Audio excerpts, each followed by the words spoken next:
Hello, welcome to Creating the Goods. I'm Wendy. Today we are making a special Easter platter for the Easter Bunny.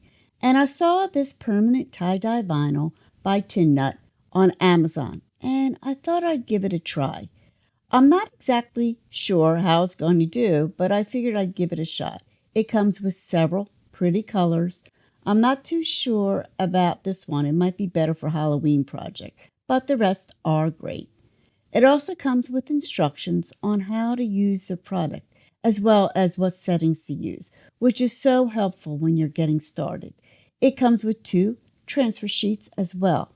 Now, here's the vinyl I'll be using.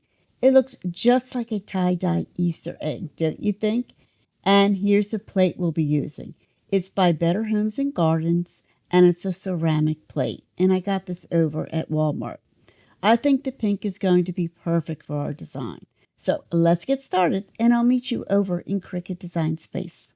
When I opened up Cricut Design Space today, I was presented with this. Your tool's called, they're back on top.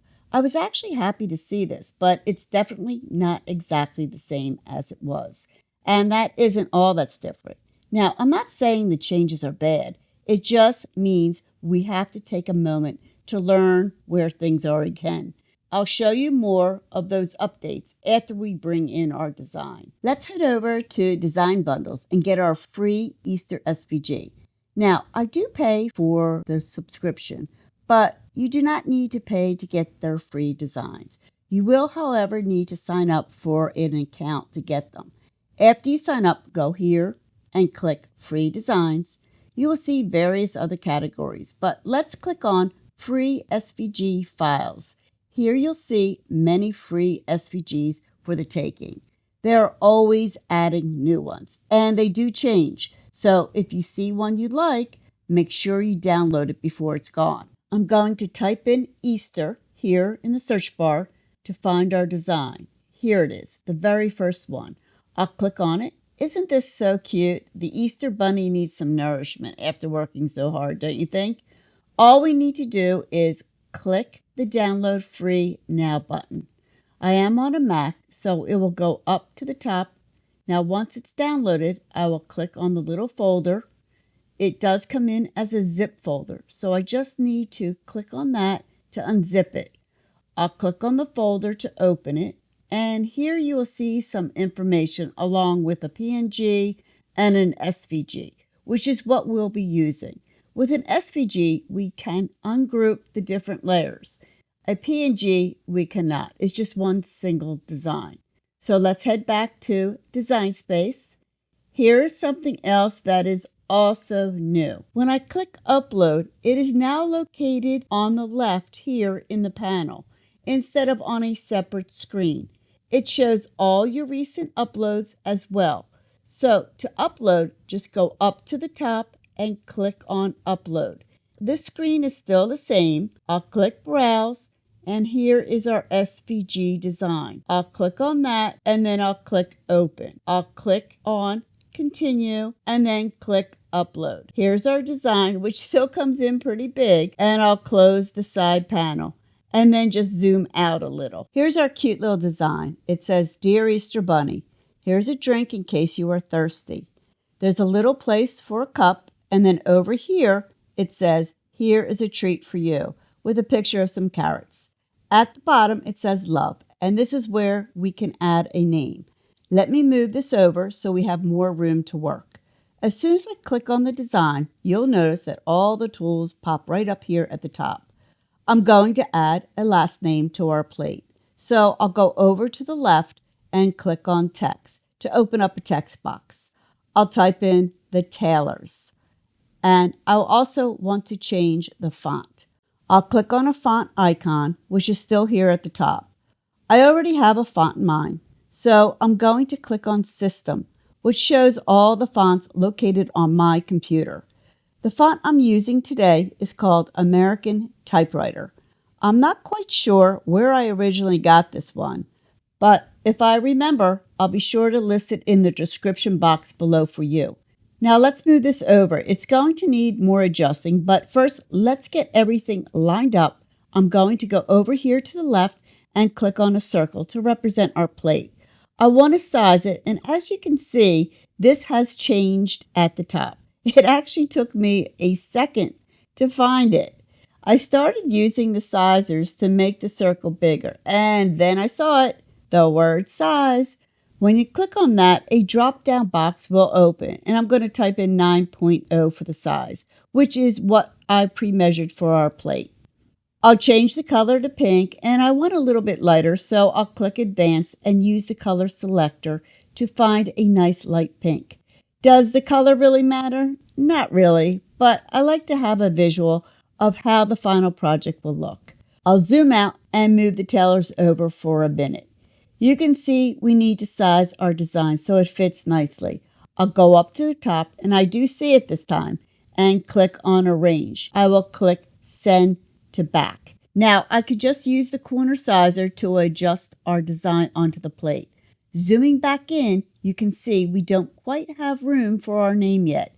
To fix this, I'm going to ungroup the design so all the layers appear here in the Layers panel on the right. I'll start moving and sizing each element so they adjust nicely. And I'm even going to put the word love on an angle. Now for the tailors, I want to curve it just like the Dear Easter Bunny text is. I'm trying to find where that is located now. It used to be here under Effects, up here at the top over on the left, but I don't see that. So let's click on More. Here we go. There's Rotate, Effects, and Combine. So I'll click on Effects, and there's the Curve tool. I want to curve the name upwards, so I'll slide the sliders to the left.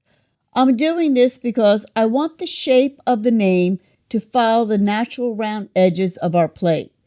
I'll just keep moving it until the curve looks balanced with the rest of the design. Okay, and that looks good. Okay, now I need to move the word love up, and I'll continue adjusting, making things smaller or larger until everything fits perfectly. Once everything is to my liking, I'll go over here to the Layers panel, and I'm just going to click on the eye icon to hide our circle that represents our plate. We don't want to have to cut that out. Next, I'll highlight everything, come down to the bottom right, and click Combine. Then click Unite instead of Weld. Unlike Weld, which is permanent, Unite allows you to go back and change things later if you need to. Now, we'll go to the top and click Make. Here we are on the Prepare screen. Everything looks good. So I'll go down to the bottom right and click Continue. For our materials, I'm going to follow our vinyl instructions. I'll click Browse All Materials, go up to All Categories, scroll down to Vinyl, and select Premium Vinyl Shimmer. Even though our vinyl isn't technically a shimmer, it has a feel more like a light plastic, not a true vinyl. So we'll see how this cuts. I'll click Done, keep my pressure on default according to the directions, and I'm using the fine point blade. So all I need to do now is load my mat. I'm using a green standard grip mat. I'll place my vinyl onto the mat, and then I'll take my brayer to smooth it down and to remove any air bubbles. This allows it to adhere well so it doesn't shift during the cutting process. I'll load my mat, and then I'll click the Go button once it begins to flash.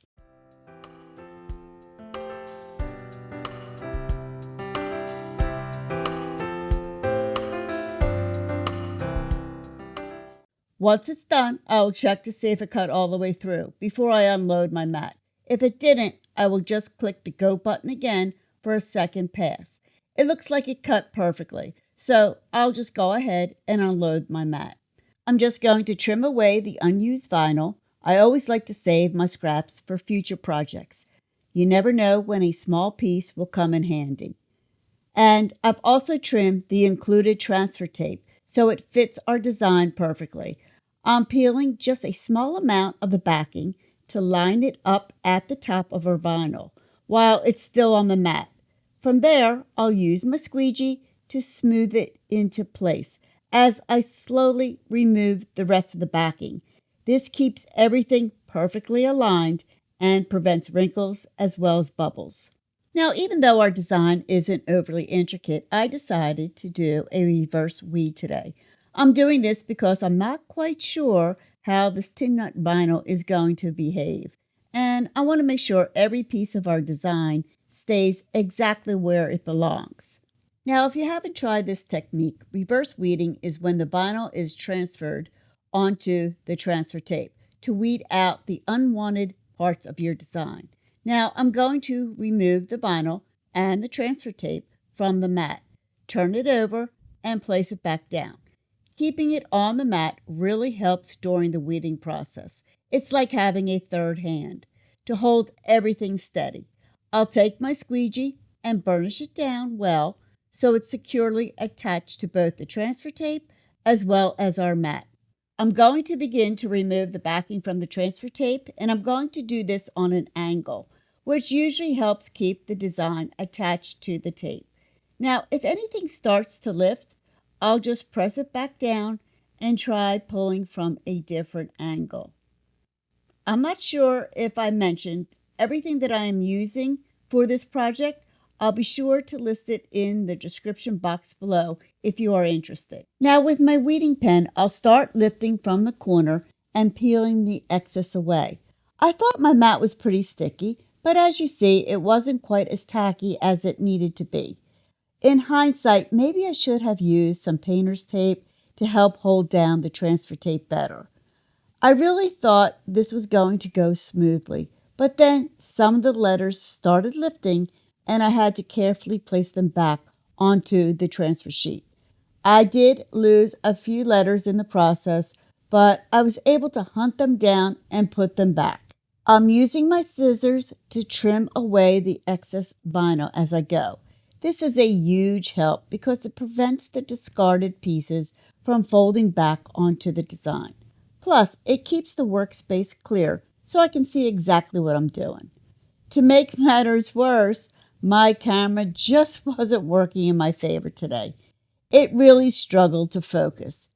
It is so frustrating when you're trying to capture the details of a project and the lens just won't cooperate. I spent quite a bit of time just trying to get a clear shot of what was happening on the mat. Watching the footage back, it gave me a chance to really look at the results. And I honestly don't think it was the vinyl itself that caused the issues. The cuts were actually very clean. I suspect the transfer tape that came with it might just need to be a little stickier for a reverse weed like this.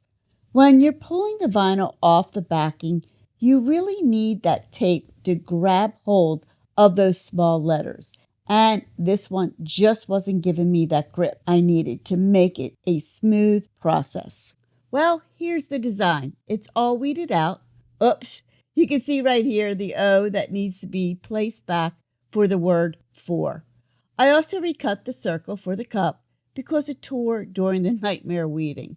And it just didn't look right. But we made it through, and we are ready to get this onto our plate. I went ahead and placed the backing back onto our design to keep it clean until I was ready to place it on our plate. To get this applied, I'm using my squeegee, some scissors, rubbing alcohol, a clean cloth, and our pretty plate. First, I'll prep the design with the rubbing alcohol. This removes dirt or debris, and it really helps the vinyl adhere to the ceramic. Next, I'm taking my scissors and I'm going to be trimming closely around the design to remove the excess transfer tape. This just makes it so much easier to line everything up on our plate. Next, I'm just going to remove the backing, and this should be a very easy process. I like to fold my design like a taco, line it up right in the center of the plate, placing the middle down first. From there, I'll use my squeegee to smooth it out from the center to the edges. At least that was the plan. I was able to do that perfectly on the right side, but I didn't mean for the left side to drop down so quickly. Since I couldn't do the middle out method on that side, I just used my squeegee to carefully smooth it all down and make sure there were no bubbles or creases. Finally, I'm slowly removing the transfer tape, and I'll do this on an angle. If I see anything lifting, I'll just stop and rub it back down with my fingers, or I'll just use my squeegee. It came out beautiful in the end. I think the Easter Bunny is going to love his new platter. And that Tintnut tie-dye vinyl really does look like a perfect Easter egg. Honestly, the vinyl itself cut and attached to the plate really well. I'm just not too sure about the transfer tape, and I'll do another project soon with a different tape to see if it weeds any better. But for the price, this worked out well. Now, let's get his plate all ready. I'm going to give him some juice for his journey and some delicious crunchy carrots and a few sweet chocolate kisses from the Taylors. Doesn't that just look perfect?